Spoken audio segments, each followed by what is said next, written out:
저는 주식에 대해서는 잘 모릅니다. 그래서 이 책을 봐야겠다는 생각을 했어요.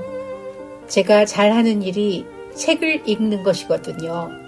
뭐든지 알기 위해서는 그 분야의 책 읽는 것이 가장 기본이자 첫걸음이라고 생각하니까요. 오늘의 주인공 워렌 버핏도 참으로 유명한 독서광이라고 합니다. 대표적으로 그가 존경했던 벤자민 그레이엄의 책을 여러 번 반복해 읽어서 외울 정도였다고 하고요. 책 이외에도 신문, 기업 보고서, 분기별 리포트 등 활자로 된 정보를 좋아하는 분이었던 것 같아요. 워렌 버핏의 주주서한. 전 세계에서 가장 돈이 많은 할아버지 워렌 버핏. 그는 단 한 권의 책도 직접 쓴 적이 없다는 사실을 알고 계셨나요? 하지만 그가 50년 넘게 매년 직접 써온 글이 있습니다. 바로 버크셔 해서웨이의 주주서한입니다. 워렌 버핏을 믿고 투자를 맡긴 주주들에게 매년 보냈던 그의 서한들. 빌 게이츠가 최고의 경영 교과서라고 극찬했고 찰리 먼거와 함께 쌓아온 부의 비밀이 고스란히 담긴 이 서한들. 오늘은 그 방대한 내용을 줄이고 줄여 핵심만 꼭 집어 정리해 보려고 합니다. 버핏의 투자 패턴. 단기 투자가 주류를 이루는 최근의 주식 트렌드와는 사뭇 다른 결인 그의 진득한 투자 성향이 주주 서한에는 잘 드러나 있습니다. 버핏은 일상생활에서 많이 사용하는 생필품 제조회사라든지 자신이 좋아하는 제품을 생산하는 기업, 그리고 기업 가치나 CEO를 익히 잘 아는 기업의 주식을 산다는 것이 그의 철칙이자 루틴이었습니다.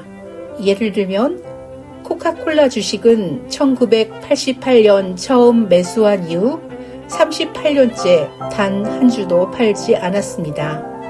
버핏은 내가 죽어도 코카콜라는 팔지 말라 라고 할 정도로 소유한 주식에 대한 애착이 강하며 신뢰하는 주식은 잘 팔지 않는 것으로 유명하죠. 그는 요즘도 매일 코카콜라를 마신다고 합니다. 그만큼 확신이 있고 좋아하는 종목에 대해 투자를 집중합니다. 최근 애플이나 뱅크 오브 아메리카는 시장 상황에 따라 비중을 조절했지만 코카콜라와 아멕스카드는 폭락장에서도 상승장에서도 건드리지 않았다는 점이 핵심입니다. 버핏이 고객에게 주식 종목을 추천할 때 가장 큰 원칙은 내가 사지 않을 것은 추천하지 않는다 이고, 버핏에게 있어 팔지 않는 주식이란 단순한 투자가 아니라 가족의 가업과 같은 비즈니스 파트너임을 알 수 있습니다. 포트폴리오. 워런 버핏의 포트폴리오는 단순히 주식을 모으는 것이 아니라 영구히 보유할 수 있는 위대한 사업을 수집하는 과정이라 여겨졌습니다.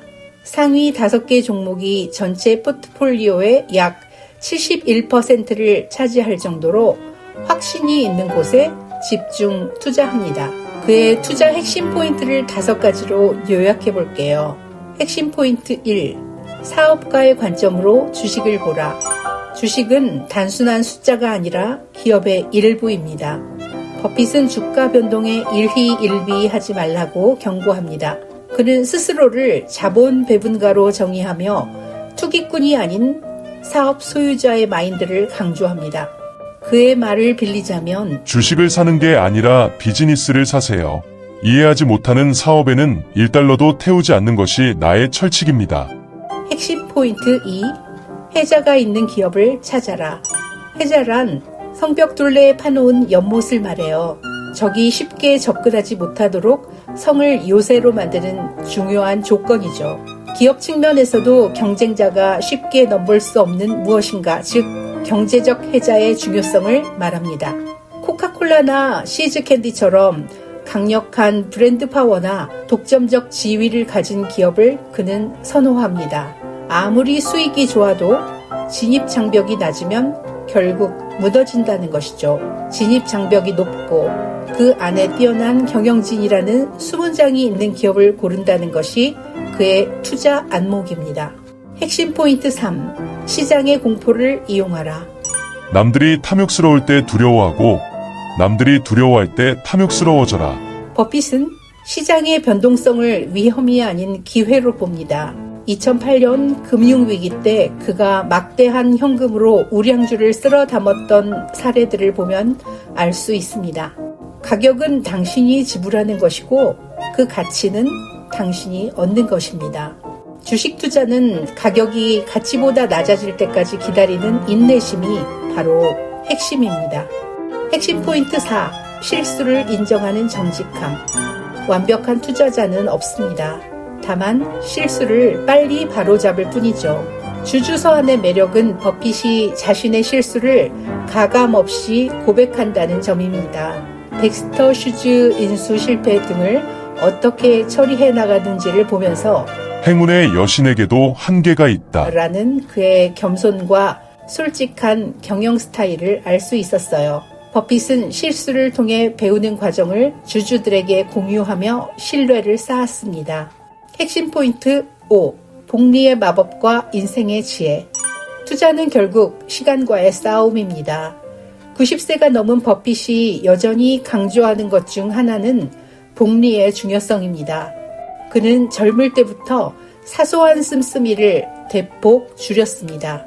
현재 가지고 있는 100만 원이 복리 투자 후 10년, 20년 후 몇 억이 될지 계산하는 사람이었기에 극장에 가는 것, 미용실 가는 돈도 아까워했답니다. 결국 쓰고 싶은 돈 다 쓰면서 부자가 될 수는 없는 법이란 걸 그는 몸소 실천으로 보여주었습니다. 결론 및 마무리. 신뢰와 존중의 인간관계.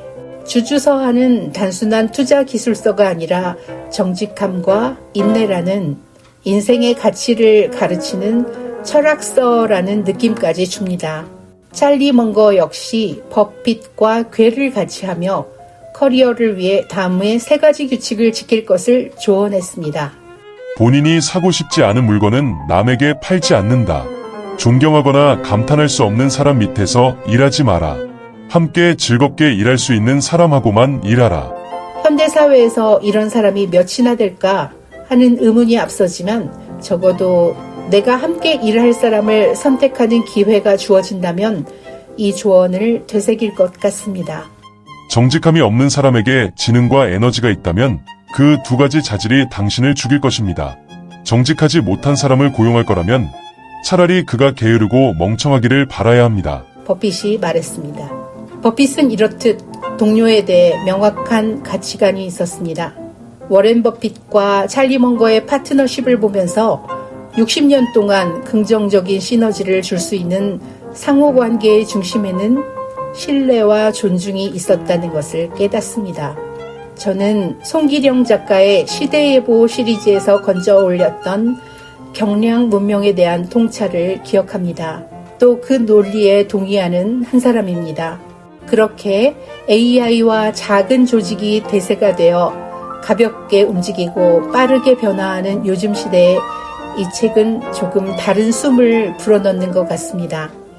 AI가 아니라 활자를 탐독하고 온라인이 아니라 직접 손에 만져지는 것을 신뢰하고 스스로 선택하며 무엇보다 하루하루를 함께 일할 동료와 고객에 대해 소중하게 생각하고 존중하며 솔직함과 신뢰로 기업과 주식에 대한 해안을 열어주는 글이라는 생각이 들었습니다.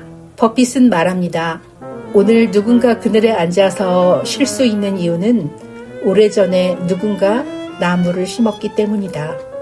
여러분은 오늘 어떤 나무를 심고 계신가요? 오늘 영상이 여러분의 투자 나무를 키우는 데 도움이 되셨길 바랍니다. 앞으로도 꾸준히 유튜브를 통해 여러분의 서재를 채워줄 좋은 책들을 엄선하며 정성 가득한 책 소개로 찾아뵙겠습니다. 감사합니다.